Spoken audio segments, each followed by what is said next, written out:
Hello everyone, welcome back to our channel knowledge and facts. तो आज मैं दोबारा आपके लेके आया हूँ करंट अफेयर के कुछ इंपॉर्टेंट टॉपिक्स जो रिलेटेड हैं 14 मई 2022 से। तो वीडियो में आगे बढ़ने से पहले अगर आप मेरे चैनल को सब्सक्राइब नहीं किया है तो सब्सक्राइब कर लें, बेल आइकन दबा लें, जिससे आपको डेली नोटिफिकेशंस मिलती रहेंगी। वीडियो नॉलेजेबल लगे तो वीडियो को लाइक और शेयर ज़रूर करना। तो शुरू करते हैं आज के topics. India contributes $8 lakh to promote the Hindi language at UN.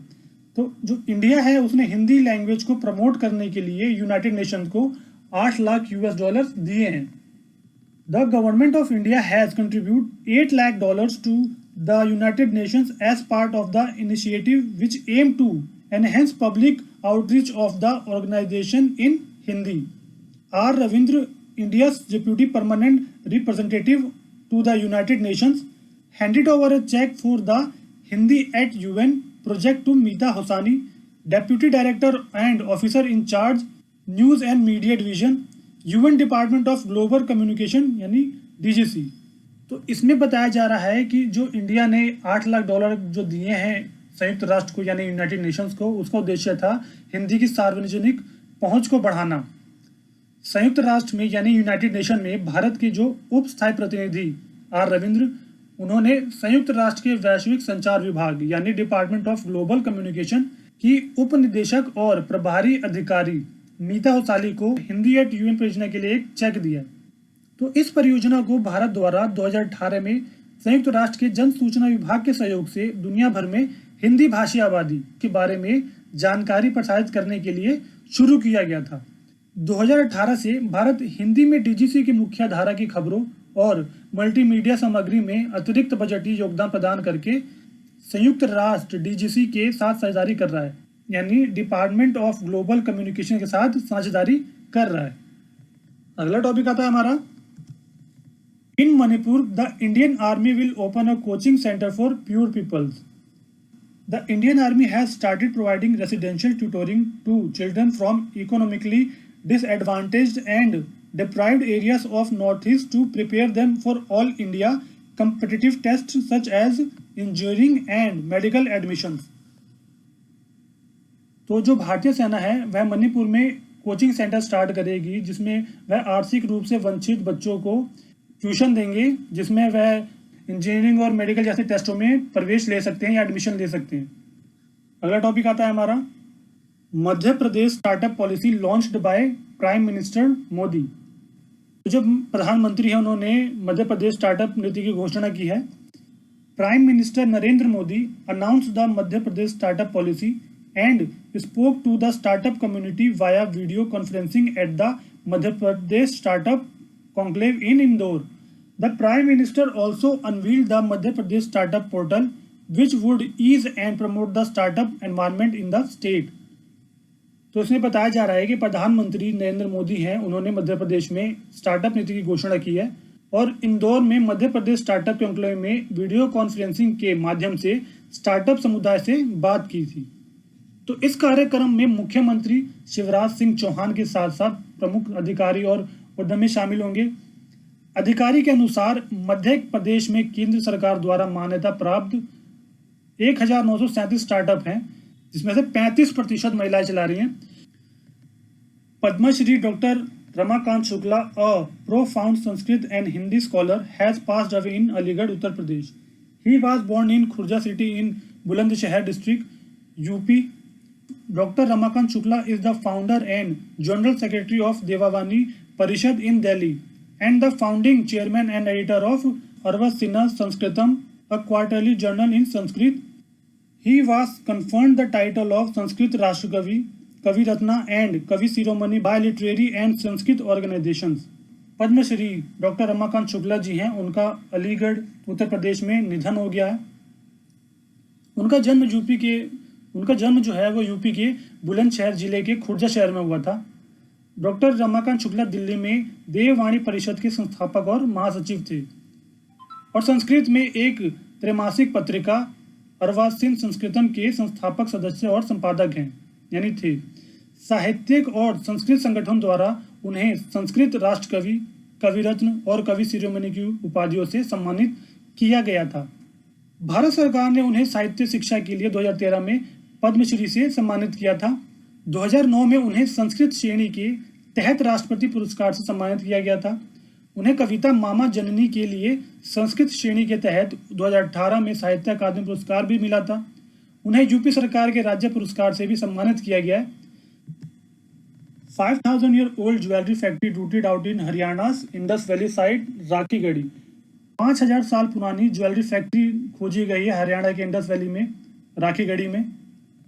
With the excavation of 5,000-year-old jewellery making factory, the archaeological survey of India which has been working in Rakhigarhi Haryana for the past 32 years हैज produced one of its most significant finding yet. Rakhigarhi is a village in Haryana's Hisar district and one of the oldest Indus Valley civilization archaeological sites. भारतीय पुरातत्व सर्वेक्षण है वो 32 सालों से हरियाणा के राखीगढ़ी में काम कर रहे हैं। तो इसे बताया जा रहा है कि जो आर्कियोलॉजिकल सर्वे ऑफ इंडिया है यानी ESI, भारतीय पुरातत्व सर्वेक्षण, उन्होंने 5,000 साल पुरानी ज्वेलरी बनाने वाली फैक्ट्री खुदाई के साथ साथ अब तक की सबसे महत्वपूर्ण खोजों में से एक किया है। राखीगढ़ी हरियाणा के हिसार जिले का एक गांव है और सिंधु घाटी सभ्यता के सबसे पुराने पुरातात्विक स्थलों में से एक है। तो इस खुदाई में जो आवासों की संरचना की खोज जो मिली है उसमें एक रसोई परिसर है और 5,000 साल पुरानी एक आभूषण बनाने वाली फैक्ट्री है। तो उन्हें इससे ये पता चला है कि ये स्थल कभी एक बहुत बड़ा व्यवसायिक केंद्र हुआ करता था। तांबे और सोने के आभूषण जो हजारों साल से छुपाए गए थे उनकी भी खोज की गई। Isha Singh and Saurabh Chaudhary won gold in mixed team pistol event. तो जो ISSF जूनियर वर्ल्ड कप है उसमें ईशा सिंह और सौरभ चौधरी ने गोल्ड जीता है पिस्टल में। Indian pistol pair Isha Singh and Saurabh Chaudhary clinched the mixed team pistol gold at the International Shooting Sport Federation Junior World Cup in Germany. Isha and Saurabh came through after topping a 38 field qualification round of 60 shots with score of 578 and 575 respectively.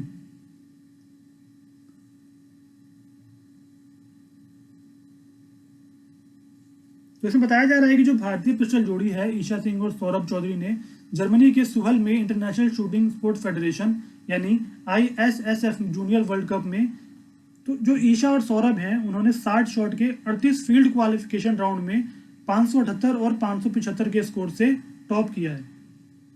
Next topic आता है हमारा, Lionel Messi topped Forbes highest paid athletes list for 2022। तो जो Messi है उन्होंने top किया है Forbes की हाईएस्ट पेड एथलीट लिस्ट में 2022 की। Lionel Messi has topped the list of Forbes highest paid athlete 2022 with the reported income of $130 million, followed by basketball player LeBron James with $121.2 million, while Cristiano Ronaldo was third with $115 million. Messi has moved from Barcelona to Paris Saint-Germain in August 2021 and Cristiano Ronaldo rejoined Manchester United from Juventus in the same month. Forbes calculate the estimate based on prize money, salaries and bonus and sponsorship deals. तो इस topic में ये है कि Messi जो है उन्होंने top किया है फोर्ब्स की हाईएस्ट पेड एथलीट लिस्ट में ऑफ 2022 की। जो इनके बाद है सेकंड नंबर पे वो है लेब्रॉन जेम्स बास्केटबॉल प्लेयर, उसके बाद थर्ड नंबर पे है क्रिस्टियानो रोनाल्डो। मेसी 2021 के अगस्त में बार्सिलोना से पेरिस सेंट जर्मन चले गए थे और क्रिस्टियानो रोनाल्डो उसी महीने जुवेंटस से मैनचेस्टर यूनाइटेड में शामिल हुए थे। अगला टॉपिक है हमारा, Vietnam opens world longest glass bottom bridge, यानी वियतनाम में दुनिया का सबसे बड़ा ग्लास बॉटम ब्रिज खोला गया है।